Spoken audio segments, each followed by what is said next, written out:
Mon fils de 8 ans, Léo, se faisait harceler dans sa nouvelle école à cause des cicatrices de brûlure qu'il a sur les bras. Comme l'école ne parvenait pas à mettre fin à ce harcèlement, j'ai décidé d'aller confronter moi-même le père du harceleur.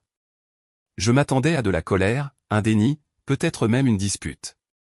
Ce à quoi je ne m'attendais pas, c'est que cet inconnu regarde les cicatrices de mon fils et murmure « Je connais ces cicatrices ». Je n'avais aucune idée de qui était l'homme qui se tenait devant moi. Avant de commencer, j'aimerais savoir, avez-vous déjà découvert un lien inattendu avec quelqu'un qui a complètement changé votre perspective? Partagez votre expérience dans les commentaires ci-dessous, et s'il vous plaît, abonnez-vous pour plus d'histoires sur le pouvoir des liens humains et des secondes chances. Maintenant, laissez-moi vous ramener au jour où les cicatrices de mon fils ont révélé une vérité qui allait changer nos deux vies pour toujours. J'étais père célibataire depuis 5 ans maintenant, depuis l'incendie de notre appartement qui a emporté ma femme Chloé et laissé mon fils Léo, alors âgé de 3 ans, avec des cicatrices de brûlure couvrant 30% de son corps. Les cicatrices physiques avaient guéri du mieux qu'elles pouvaient, mais les cicatrices émotionnelles, pour nous deux, étaient encore à vif. Léo avait maintenant 8 ans, un garçon brillant et sensible qui adorait les dinosaures et construire avec des Legos. Il était aussi incroyablement résilient, s'étant adapté à la vie avec ses cicatrices mieux que je n'aurais jamais pu l'imaginer. Mais cette résilience était mise à l'épreuve dans sa nouvelle école d'une manière qui me brisait le cœur. Nous avions déménagé dans un autre arrondissement de la ville parce que j'avais obtenu une promotion qui exigeait un trajet plus long, et la nouvelle école était censée être meilleure. Ce que je n'avais pas anticipé, c'était à quel point les enfants pouvaient être cruels envers quelqu'un qui avait l'air différent. Ça a commencé doucement. Des commentaires chuchotés, des regards insistants, des enfants qui évitaient de s'asseoir à côté de Léo à la cantine. Mais la situation a rapidement dégénéré quand un garçon en particulier, Théo Dubois, a décidé de rendre la vie de mon fils insupportable. « Papa » m'a dit Léo un soir alors que je l'aidais à faire ses devoirs. « Est-ce que je suis un monstre ?» La question m'a frappé comme un coup de poing en plein ventre. « Qu'est-ce que tu veux dire, mon grand ?» Théo dit que je ressemble à un monstre à cause de mes bras. Il dit que c'est pour ça que maman est morte, parce que les monstres ne peuvent pas avoir de famille normale. J'ai senti la rage monter dans ma poitrine. Le genre de fureur protectrice que seul un parent peut comprendre. « Léo, regarde-moi » ai-je dit, en m'agenouillant à son niveau. « Tu n'es pas un monstre. Tu es courageux, gentil, intelligent, et le meilleur fils qu'un père puisse souhaiter. Ces cicatrices sur tes bras, elles sont la preuve que tu es un survivant. Elles prouvent que tu es plus fort que tout ce que la vie peut t'envoyer. » Alors pourquoi Théo dit ces choses? Parce que certaines personnes ne comprennent pas qu'être différent ne veut pas dire être moins bien.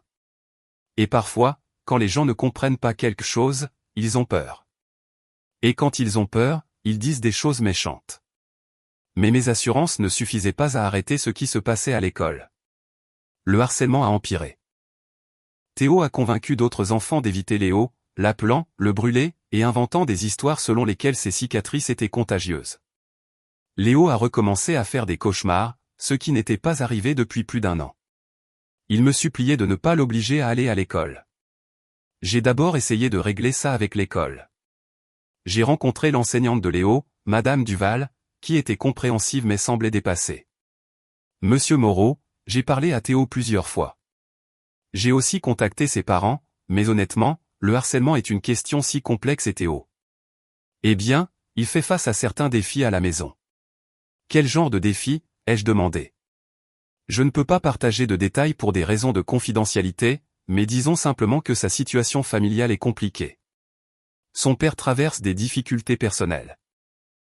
J'ai ensuite rencontré la directrice, une femme bien intentionnée nommée Madame Leclerc, qui parlait dans un jargon pédagogique de justice réparatrice et de stratégie de résolution de conflits. Nous mettons en œuvre un programme anti-harcèlement complet, m'a-t-elle assuré. Théo participera à des séances de médiation par les pairs et nous allons organiser une assemblée à l'échelle de l'école sur l'acceptation et l'inclusion. Mais les semaines ont passé et rien n'a changé. Au contraire, Théo semblait enhardi par l'absence de réelles conséquences. La goutte d'eau qui a fait déborder le vase est arrivée quand Léo est rentré à la maison avec son t-shirt de dinosaure préféré déchiré. C'est Théo qui l'a attrapé pendant la récréation, a expliqué Léo, en essayant de ne pas pleurer. Il a dit que les monstres ne méritent pas d'avoir de belles choses. Cette nuit-là, après que Léo se soit endormi, j'ai pris une décision. L'école ne protégeait pas mon fils, alors j'allais m'en occuper moi-même.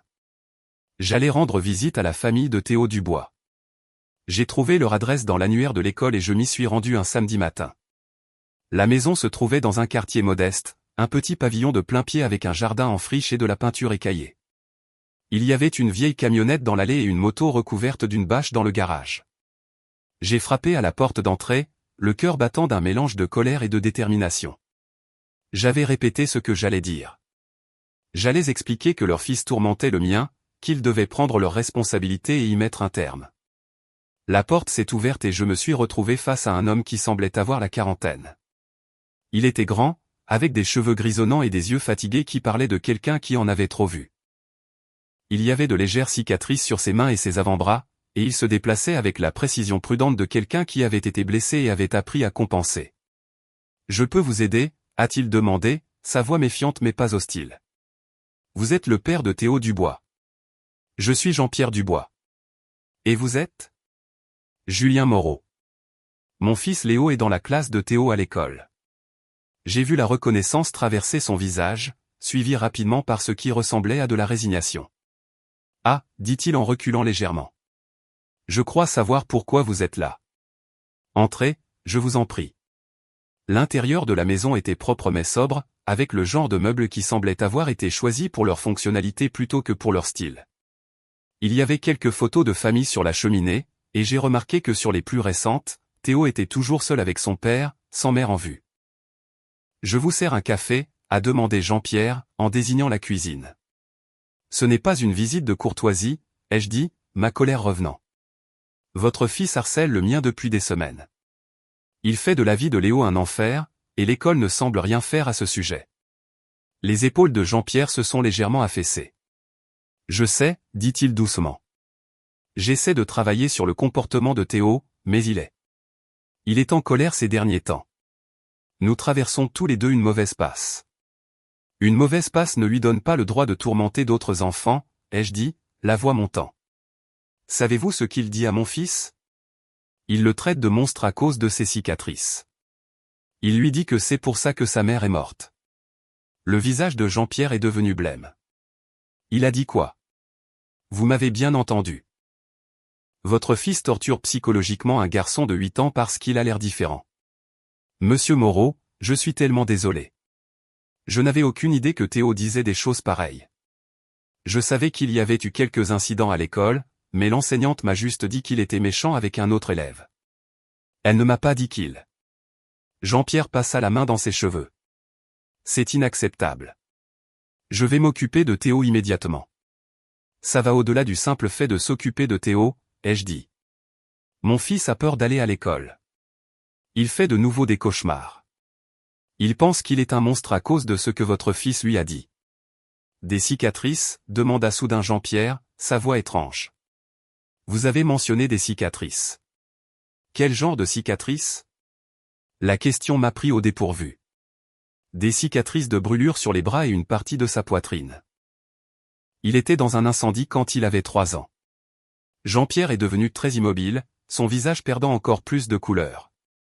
Est-ce que ça vous dérangerait si je les voyais? Les cicatrices. Pourquoi? Ai-je demandé, soudain méfiant. Quelle importance a leur apparence? S'il vous plaît, dit Jean-Pierre, et il y avait quelque chose de désespéré dans sa voix. J'ai besoin de les voir. Quelque chose dans son ton m'a fait reconsidérer. J'ai sorti mon téléphone et je lui ai montré une photo récente de Léo à la plage où ses cicatrices étaient clairement visibles sur ses bras et son épaule. Jean-Pierre a regardé la photo pendant un long moment, et j'ai vu ses mains commencer à trembler. « Oh mon Dieu !» a-t-il murmuré. « Je connais ces cicatrices. » « Qu'est-ce que vous voulez dire par « je les connais » ? Jean-Pierre a levé les yeux vers moi, ses yeux remplis d'une douleur si profonde qu'elle en était presque physique. « Monsieur Moreau, quel était le nom de votre femme ? » Chloé. Chloé Moreau. Pourquoi ? Et l'incendie. C'était il y a 5 ans, un immeuble d'habitation rue de la Villette. Mon sang s'est glacé. Comment savez-vous ça ? Jean-Pierre s'est assis lourdement sur sa chaise, le visage dans les mains. Parce que j'y étais, dit-il, sa voix à peine audible. J'étais le pompier qui a sorti votre fils de cet immeuble. Le monde a semblé basculer autour de moi. J'ai regardé cet homme, cet étranger qui venait de prétendre faire partie du pire jour de ma vie, et j'ai essayé de comprendre ce qu'il me disait. C'est impossible, ai-je dit. Le pompier qui a sauvé Léo, son nom était Dubois. Jean-Pierre Dubois, c'est mon nom complet, dit Jean-Pierre doucement. J'ai eu l'impression que j'allais être malade. C'est vous. Vous êtes le pompier qui a sauvé votre fils. Oui. Et qui n'a pas pu sauver votre femme. Le silence qui a suivi était assourdissant. J'ai regardé cet homme brisé assis en face de moi et soudain, tout a pris sens, ses yeux fatigués, ses mouvements prudents, les cicatrices sur ses mains, l'absence de la mère de Théo sur les photos de famille. Vous avez été blessé dans l'incendie, ai-je dit, me souvenant de ce que le chef des pompiers m'avait dit par la suite. Le pompier qui a sauvé Léo a été blessé quand une partie du plafond s'est effondrée. Jean-Pierre a hoché la tête, retroussant ses manches pour révéler des cicatrices plus étendues sur ses bras. Ça m'a écrasé l'épaule gauche, cassé 3 côtes, des brûlures au 2e degré sur les bras et le dos. Mais ce n'était pas le pire. Qu'est-ce qui était le pire? Le pire, c'est que je n'ai pu monter qu'une seule fois dans ces escaliers avant que le bâtiment ne devienne trop instable. J'ai dû choisir. Je pouvais sauver votre fils ou je pouvais essayer d'atteindre votre femme. Je ne pouvais pas faire les deux. J'ai senti des larmes commencer à couler, mais ce n'étaient plus des larmes de colère. C'étaient des larmes de compréhension, de reconnaissance, de deuil partagé. Vous avez sauvé mon fils, ai-je dit doucement. Mais je n'ai pas pu sauver votre femme. J'ai porté ça avec moi chaque jour pendant 5 ans. Le fait de savoir que j'ai fait un choix et qu'à cause de ce choix, une femme est morte et un petit garçon a perdu sa mère. Jean-Pierre, ai-je dit, et ma voix était maintenant stable. Vous n'avez pas fait un choix. Vous avez fait le seul choix que vous pouviez faire. Vous avez sauvé un enfant de 3 ans. Mais votre femme. Ma femme était déjà inconsciente à cause de l'inhalation de fumée quand vous êtes arrivé. Le chef des pompiers me l'a dit après. Elle n'aurait pas survécu même si vous l'aviez atteinte en premier. Mais Léo était encore conscient, il se battait encore. Vous avez sauvé la seule personne qui pouvait être sauvée. Jean-Pierre m'a regardé avec surprise. Vous ne me blâmez pas? Vous blâmez? Jean-Pierre, j'ai passé 5 ans à être reconnaissant envers un pompier nommé Jean-Pierre Dubois qui a risqué sa vie pour sauver mon fils. Je n'aurais jamais imaginé avoir la chance de le remercier en personne. Nous sommes restés en silence un moment, tous les deux en train de digérer l'incroyable coïncidence qui nous avait réunis. C'est pour ça que vous avez quitté les pompiers? Ai-je demandé. Jean-Pierre a hoché la tête. Les blessures physiques ont guéri en grande partie, mais les blessures émotionnelles. J'ai commencé à boire, à avoir des crises de panique chaque fois que l'alarme sonnait. Je ne pouvais plus faire ce travail, je ne pouvais plus me faire confiance pour prendre ce genre de décision. Et la mère de Théo. Elle est partie il y a 2 ans, a dit qu'elle ne supportait plus d'être mariée à un homme brisé. La voix de Jean-Pierre était amère. Théo me reproche son départ. Il est en colère depuis. Il fait des bêtises à l'école, se bat. J'essaie de l'aider, mais je peine à garder la tête hors de l'eau. Alors, il a reporté sa colère sur d'autres enfants, apparemment. Et j'ai honte de dire que je n'avais pas réalisé à quel point c'était grave. Jean-Pierre m'a regardé avec un remords sincère. Monsieur Moreau, je suis tellement désolé. Pas seulement pour le comportement de Théo, mais pour tout. Pour ne pas avoir pu sauver votre femme, pour la douleur que vous et votre fils avez endurée. Je me suis levé et je me suis approché de l'endroit où Jean-Pierre était assis. Jean-Pierre, regardez-moi. Il a levé les yeux pour rencontrer les miens. Vous n'avez aucune raison de vous excuser. Vous êtes un héros. Vous avez sauvé la vie de mon fils et vous avez failli y laisser la vôtre. Le fait que Théo ait harcelé Léo ne change rien à cela. Mais Théo ne sait pas, dit Jean-Pierre doucement. Il ne sait rien de l'incendie, de votre fils. Il voit juste un enfant avec des cicatrices et il a été cruel. Alors peut-être qu'il est temps qu'il apprenne la vérité. Jean-Pierre est resté silencieux un long moment. Vous avez raison, dit-il finalement. Théo a besoin de comprendre ce qu'est le vrai courage et quelles sont les vraies conséquences. Où est-il maintenant? Dans sa chambre. Il est puni depuis la semaine dernière à cause d'une bagarre à l'école. Jean-Pierre se leva. Accepteriez-vous de rester pendant que je lui parle? Je pense qu'il a besoin d'entendre cette histoire. Et je pense qu'il a besoin de rencontrer le garçon dont j'ai sauvé la vie. Léo n'est pas avec moi aujourd'hui. Il est chez sa grand-mère. Ce n'est pas grave. Théo doit d'abord entendre ça. Ensuite, peut-être. Peut-être que nous pourrons arranger une rencontre correcte entre les garçons. Jean-Pierre appela Théo en bas, et j'ai regardé un garçon d'environ 8 ans à l'air maussade entrer dans le salon. Il avait les cheveux sombres de son père et les mêmes yeux fatigués, mais il y avait une colère dans son expression qui parlait d'une douleur qu'il était trop jeune pour comprendre.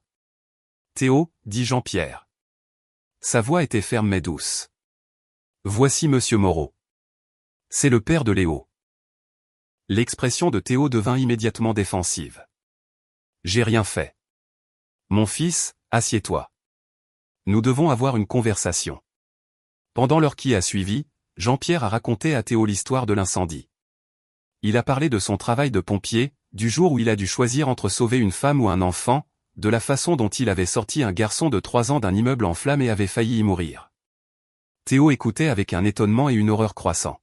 « Le petit garçon que j'ai sauvé, dit Jean-Pierre, c'était Léo. Le garçon que tu as traité de monstre. » Le visage de Théo devint blanc. Léo. Mais ces cicatrices.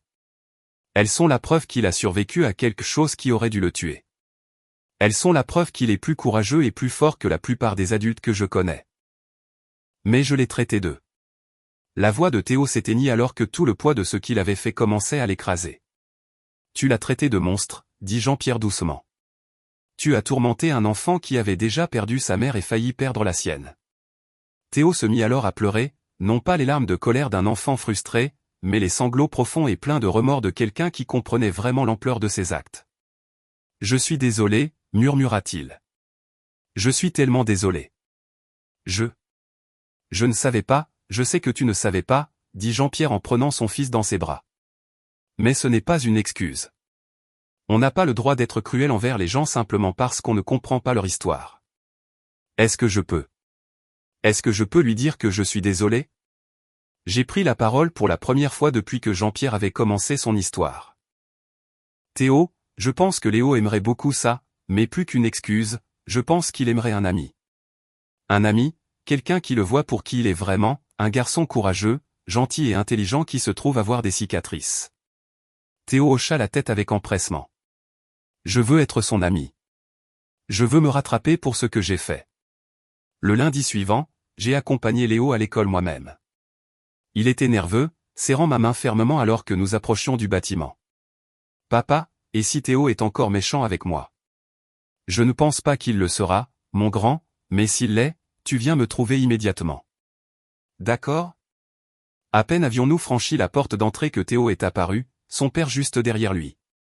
Jean-Pierre et moi avions arrangé cette rencontre, mais Léo ne savait pas à quoi s'attendre. Théo s'est approché de Léo, le visage sérieux mais gentil.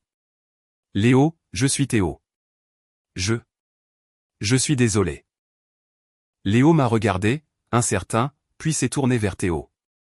J'ai été vraiment méchant avec toi, a poursuivi Théo.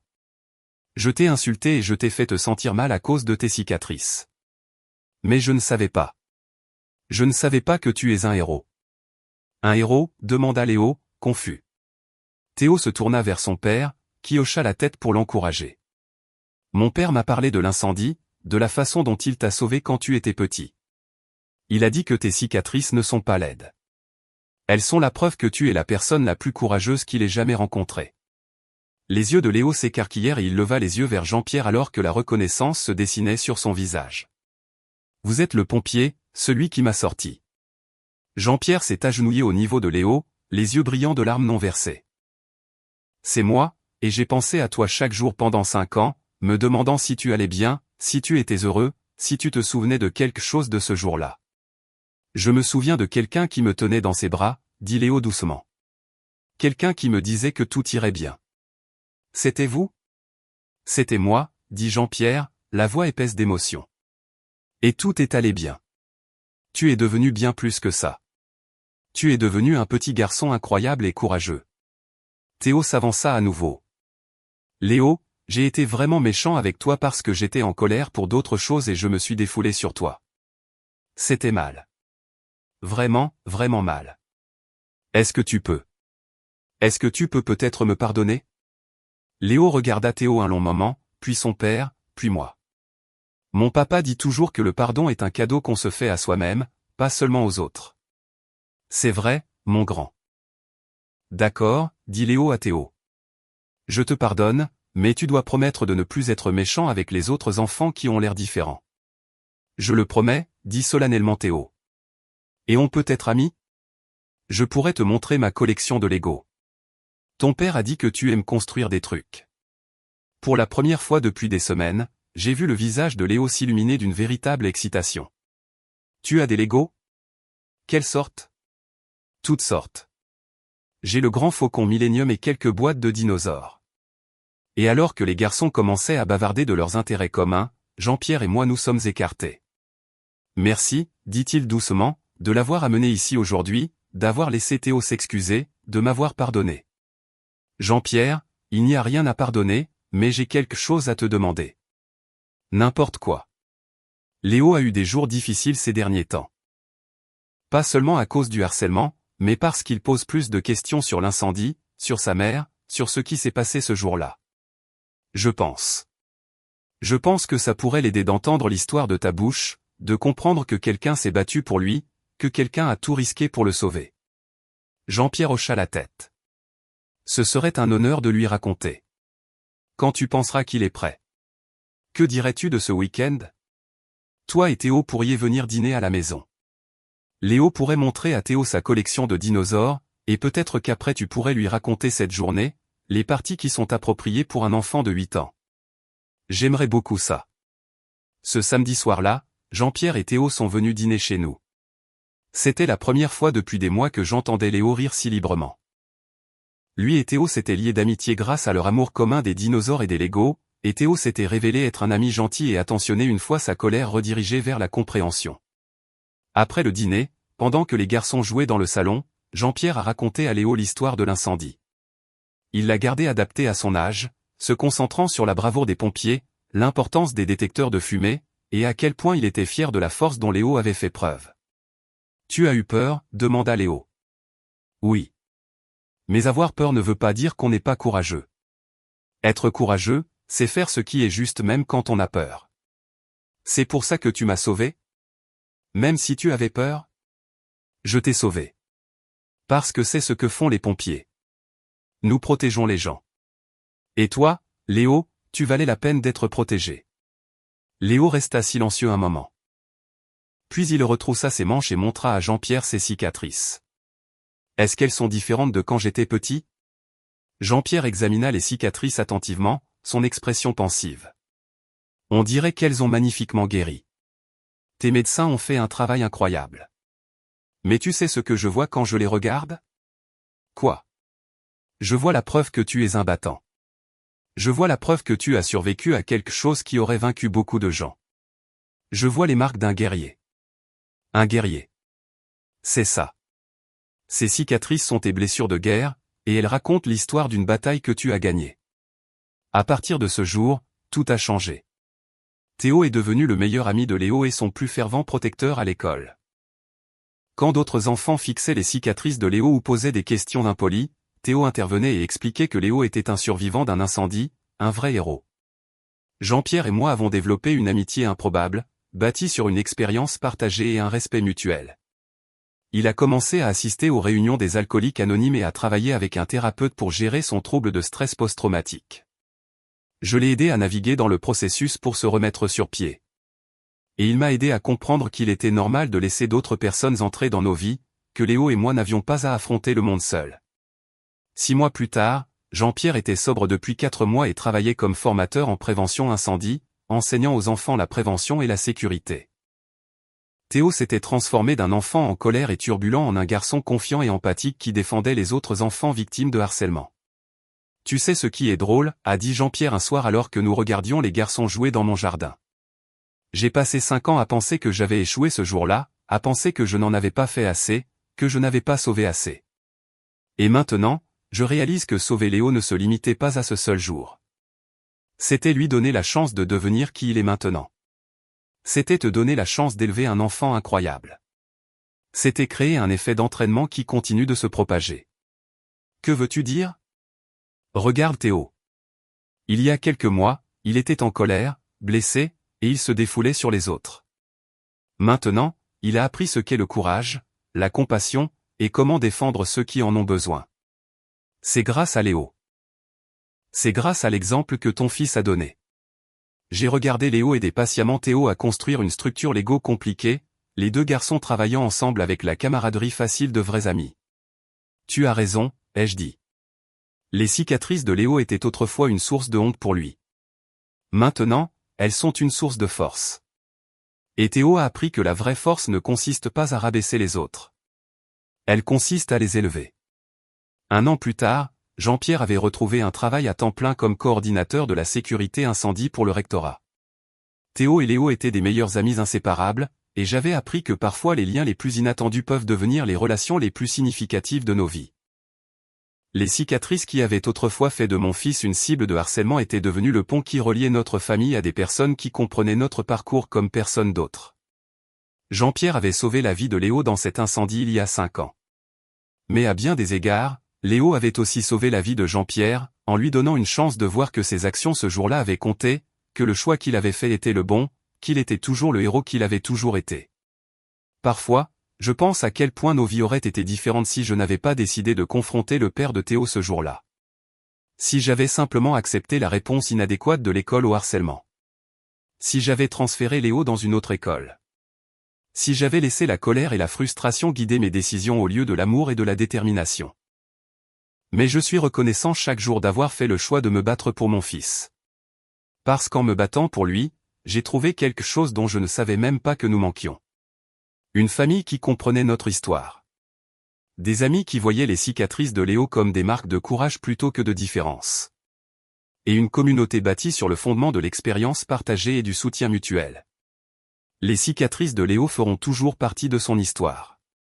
Mais maintenant, au lieu d'être une source de honte ou de douleur, elles sont un rappel de sa force, de sa survie, et des liens incroyables qui peuvent naître des endroits les plus inattendus.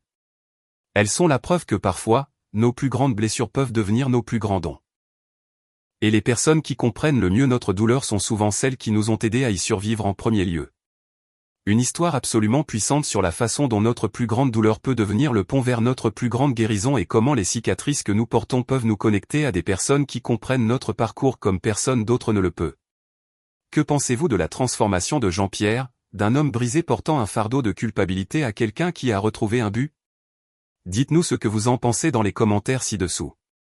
Si vous avez été touché par cette incroyable histoire de pardon, de liens inattendus et du pouvoir de guérison de la vérité, veuillez montrer votre soutien en cliquant sur le bouton « J'aime » et assurez-vous de vous abonner pour plus d'histoires inspirantes qui prouvent que nous sommes tous plus connectés que nous ne le pensons.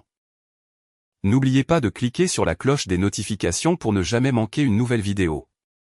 Merci d'avoir regardé et à la prochaine.